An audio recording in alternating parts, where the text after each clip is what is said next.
Oke, jadi untuk peserta pelatihan main plan nickel menggunakan software Surpak, Whittle, dan Manscaped yang ingin membeli dari Udemy, direct Udemy ya, langsung ke Udemy, jadi kami sarankan menggunakan kode kupon untuk mendapatkan diskon harga dari harga aslinya, dan ini kemungkinan akan naik di waktu terdekat.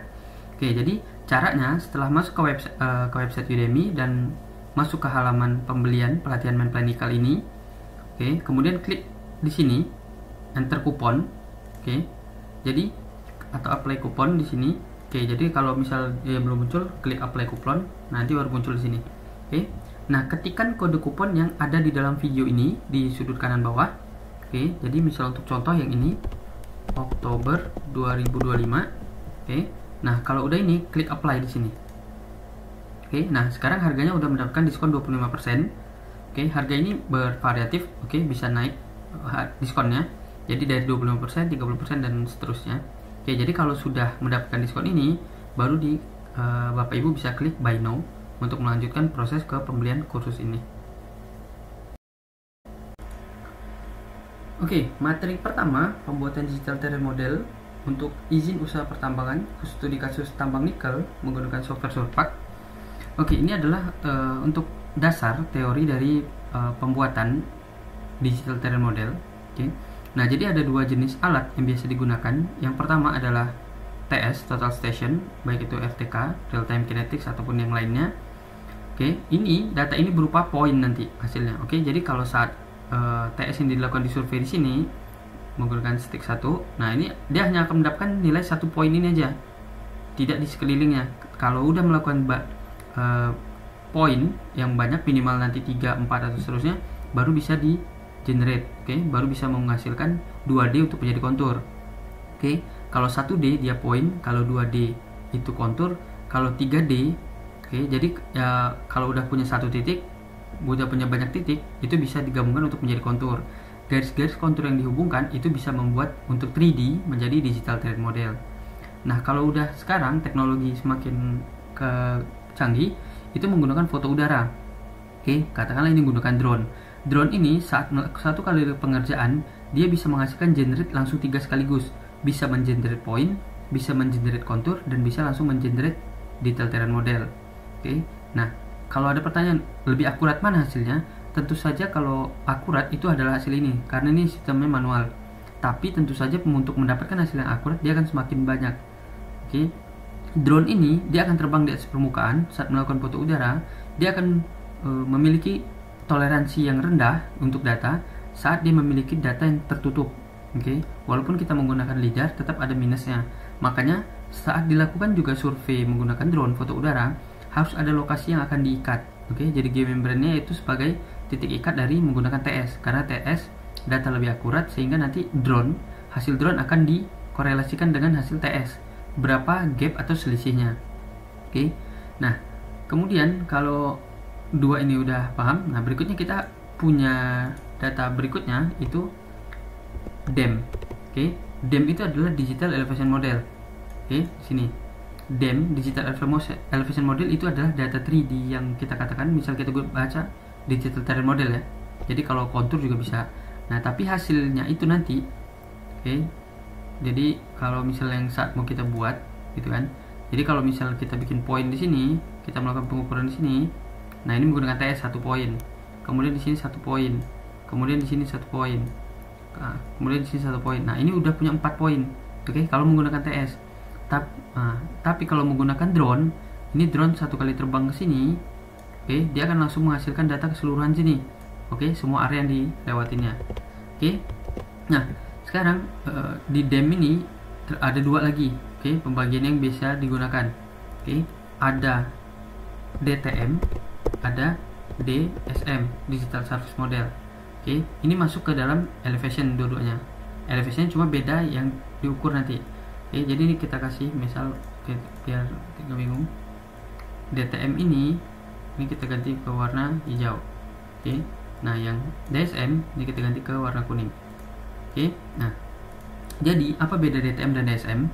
Digital terrain model itu data yang didapatkan, oke, seperti ini. DTM digital terrain model itu hanya data dari permukaan tanahnya aja yang akan terukur. Oke. Nah, ini DTM, Digital Terrain Model. Jadi dia itu sudah mengeliminasi elevasi-elevasi yang lain, rumah, tiang listrik, pohon dan lainnya. Oke. Data yang kita butuhkan yaitu Digital Terrain Model. Kenapa? Karena nanti kita akan menghitung volume dan juga untuk melakukan land clearing. Oke. Jadi kalau kita menghitung pohon, maka ini akan menjadi satu kesatuan. Nah, kalau DSM, oke. Nah, DSM itu kalau saat dia melakukan pengukuran itu yang didapatkan data di sini. Oke, data ketinggian pohon. Oke. Nah, kemudian data tiang listrik. Oke, baru ke tanah, baru ketinggian ke rumah. Oke. Nah, data DSM ini cukup sulit kalau kita mau melakukan interpretasi. Kenapa? Karena kita kalau mau menghitung volume, daerah ini kan nggak terbaca nih. Oke, tapi saat drone lewat, oke, pengukuran, maka dia akan membaca dari atas pohon. Oke. Sehingga nanti kalau kita mau menghitung volume yang harusnya, misal katakanlah kita menghitung volume itu yang dari sini. Oke, nah yang ini volume itu kan volume OB removal itu cuma di sini ya. Nah, tapi kalau kita pakai data DSM, maka kita akan juga menghitung di sini. Oke, jadi yang harusnya data kita misal cuma 100 BCM, karena ditambahkan ini maka perhitungan nanti menjadi 105 BCM. Oke, bang kubik meter. Dan itu nanti menjadi kekeliruan yang lumayan jauh. Oke. Nah, jadi pembuatan data yang kita gunakan data DTM. Oke, nah data DSM ini juga yang otomatis terukur. Nah, ini kalau udah pakai drone yang paling oke, apakah Foxwing dan lainnya itu udah menggunakan lidar, itu bisa langsung mengeliminasi data ketinggian pohon ini dari pengukurannya. Oke, Bapak Ibu sampai di sini bisa diikuti dengan baik. Oke, jadi kalau di setiap pelatihannya, jika Bapak Ibu punya kendala, itu bisa chat kami di WhatsApp di nomor 6282177876959, atau Bapak Ibu bisa kunjungi www.initambang.com untuk mendapatkan nomor WhatsApp kami. Oke, jadi yang pertama kita akan menggunakan software Surpak 2021. Oke, ini adalah UI atau user interface dari software Surpak 2021 yang akan kita gunakan pada pelatihan Main Plan Nickel. Oke, dengan software Surpak, Wiggle dan Mindscape. Oke. Nah, ini adalah tampilan utama. Oke, jadi ini file, edit, create, display, view, plans sampai help. Ini adalah bagian dari menu. Oke, kemudian di bawah menu ini ada icon-icon dari toolbar. Oke, jadi apa sih perbedaan menu dan toolbar? Semuanya ini adalah fungsi komen atau perintah untuk melaksanakan eksekusi proses. Oke, jadi saya kasih contoh. Kalau kita klik menu create, oke, atau di sini klik file, nah save. Nah, ini ada menu save. Jadi kalau harus ke file dulu harus ke save. Tapi kalau langsung dari toolbar seperti ini, save. Oke, nah jadi seperti ini. Atau misal kita mau buat point. Oke, jadi kita create, digitize, new point, misalnya gini ya. Nah, ini klik sini. Oke. Nah, kalau misalnya dari toolbar itu langsung klik di sini aja. Oke, nah seperti ini. Oke. Nah, itu adalah fungsi dari menu dan toolbar. Oke.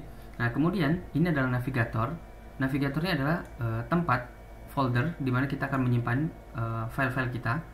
Oke. Kemudian di navigatornya juga ada legend. Oke. Nah, legend ini adalah kode untuk pewarnaan. Oke, jadi ada DTM dan string. Untuk seperti yang dijelaskan sebelumnya bahwa string itu terdiri dari dua jenis. Yang pertama segmen, yang kedua kumpulan dari segmen, itu kontur. Oke, itu perubahan warnanya dari sini yang dilihat. Oke, jadi kalau kita mau kasih nanti warna default atau warna putih itu nomor 1, biru 2, seterusnya 8 merah gitu. Nah, kalau udah DTM, Digital Terrain Model, nah itu pewarnanya seperti ini. Warnanya hampir mirip tapi ada beberapa perubahan. Seperti yang di sini 10, 20.000 sampai 10 ini warna coklat untuk sama dengan default. Oke.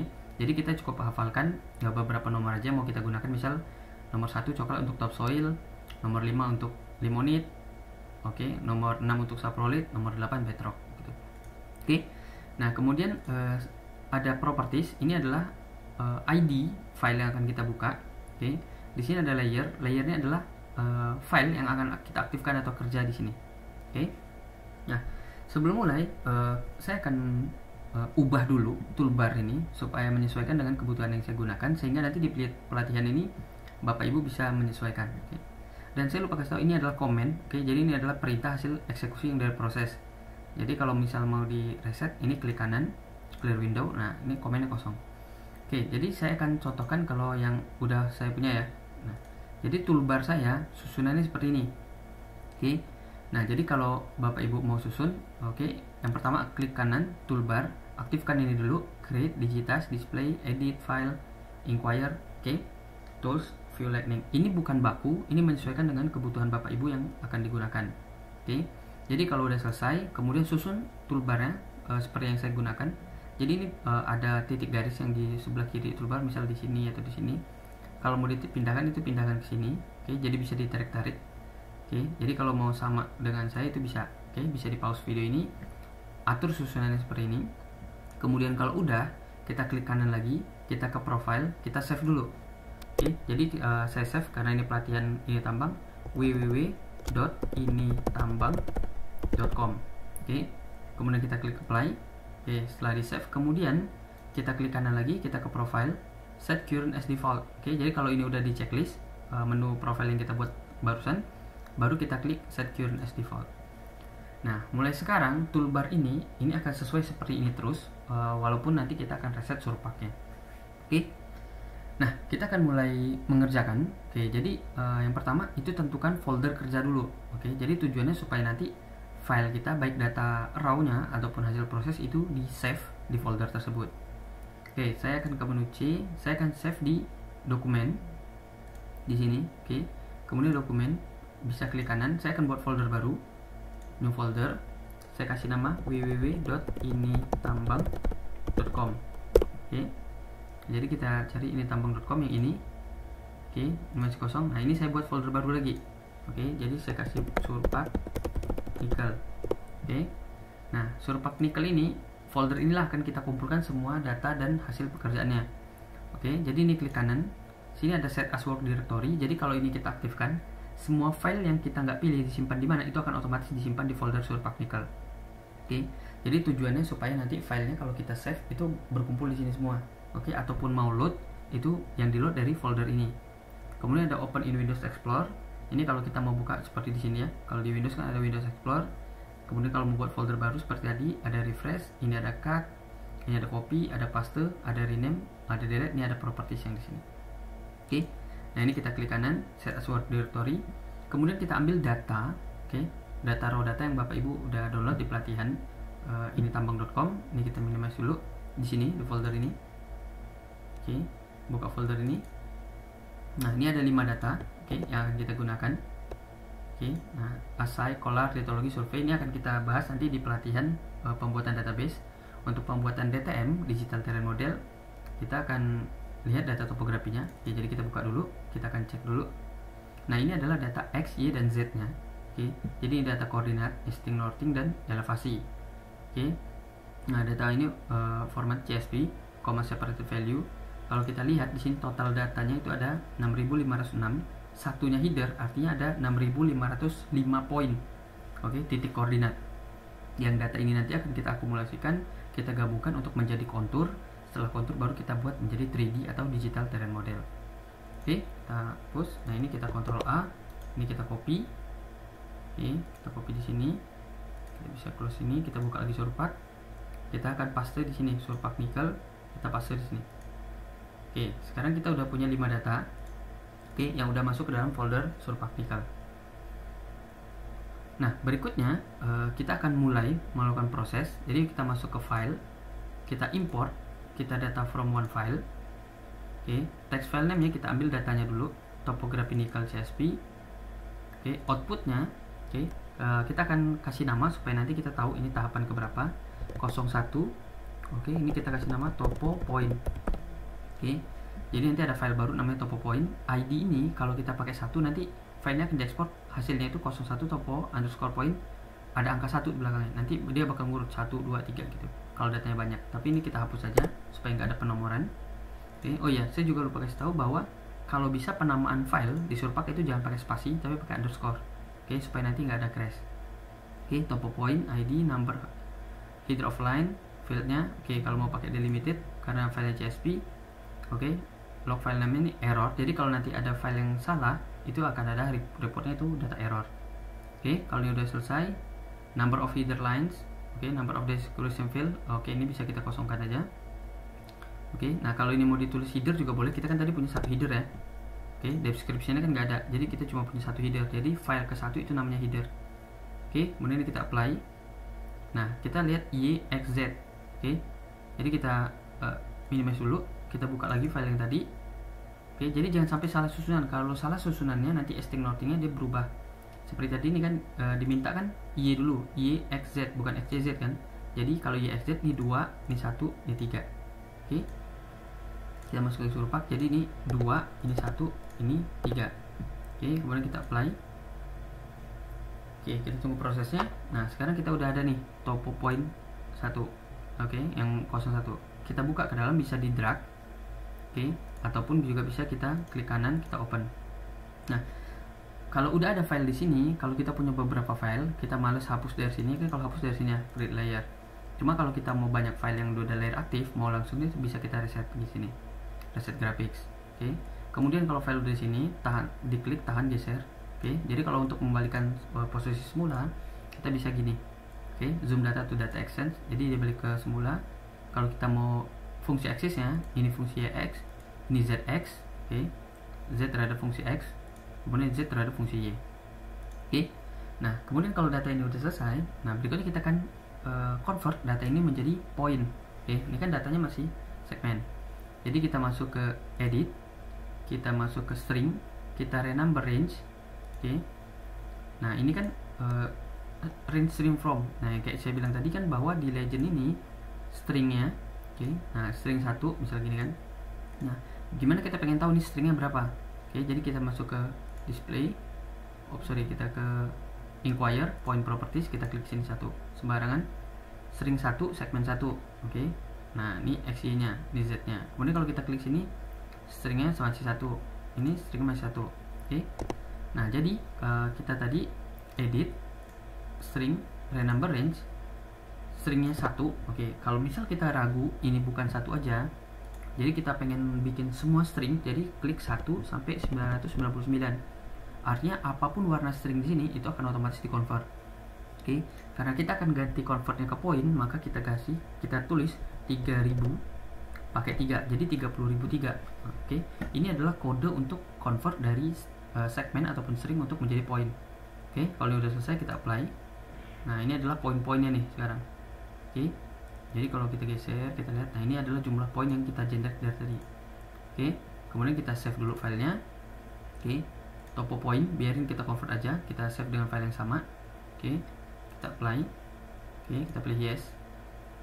Nah, sekarang kita buka file topo point, dia bentuknya bukan garis-garis segmen ataupun string lagi. Sekarang udah jadi titik pointnya. Oke, jadi kalau kita mau cek inquire point properties, kita pengen lihat ini berapa. Nah, ini adalah point ke 682. Ini X nya, ini Z nya, ini ada di 840 meter. Oke, nah berikutnya kita akan membuat nanti untuk di generate ke kontur dan DTM. Oke, Bapak Ibu, sampai di sini bisa diikuti dengan baik. Oke, jadi kalau di setiap pelatihannya, jika Bapak Ibu punya kendala, itu bisa chat kami di WhatsApp di nomor 6282177876959, atau Bapak Ibu bisa kunjungi www.initambang.com untuk mendapatkan nomor WhatsApp kami. Oke, nah kalau udah seperti ini, nah sekarang kita akan DTM kan dulu supaya nanti kita bisa generate konturnya. Oke, surface, create DTM from layer, object ID 1, biarin ini adalah identitas filenya. Oke, biarin. Nah, create on, oke, ini kita pakai XY plane, artinya fungsi X dan Y nya. Oke, jadi dia berbangsa fungsi XY, nanti baru terhadap fungsi Z nya. Perform breakline test nih, apa sih perform breakline test? Jadi ini adalah kalau nanti ada garis berpotongan, dia akan error, jadi dia nggak diproses. Tapi karena data kita masih titik-titik semua, ini bisa kita lanjut karena dia nggak mungkin ada error karena garisnya belum kebentuk. Oke, kalau kita apply, nah seperti ini. Oke, sekarang udah diinterpolasikan dia, titik ini. Oke, nah yang ini kalau kita mau lihat pewarnaan dulu, kita display surface color bending, kemudian nah ini ada bending tab nya. Oke, kalau ini nggak ada warna, band of specific size nya gini. Jadi kita bagi berapa nih warna dari elevasi terendah ke tingginya. Kemudian kalau kita mau bikin set number of bands, ini kita bagi 5 langsung. Kalau misal yang ini, kalau kita bagi 10 dari 0 sampai 100, maka dia 0, 10, 20, 30. Kalau set of number bands, berapapun elevasinya kita bagi 5. Misal dia 75, dia dibagi 5. Atau dia 105 dibagi 5 gitu. Oke, range of band, dan ini kalau mau pakai expression ya, formula, tapi kita pakai ini aja, kita bagi 5 warna. Jadi terendahnya biru, tertinggi warna merah. Nah, jadi seperti ini. Ini kita udah bisa lihat sekilas. Ini ketinggian, ini rendahan, ini rendahan. Oke. Nah, topo point ini kita save dulu. Oke. Nah, yang topo point ini sekarang kita ganti ke topografi ori.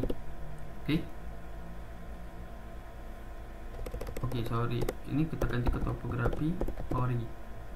Oke, jadi topografi original ya. Kemudian kalau udah nih, ini kita apply. Oke, kita save. Nah, ini kita reset grafik dulu. Kemudian kita buka file topografi ori yang ini. Oke, udah bisa kita lihat.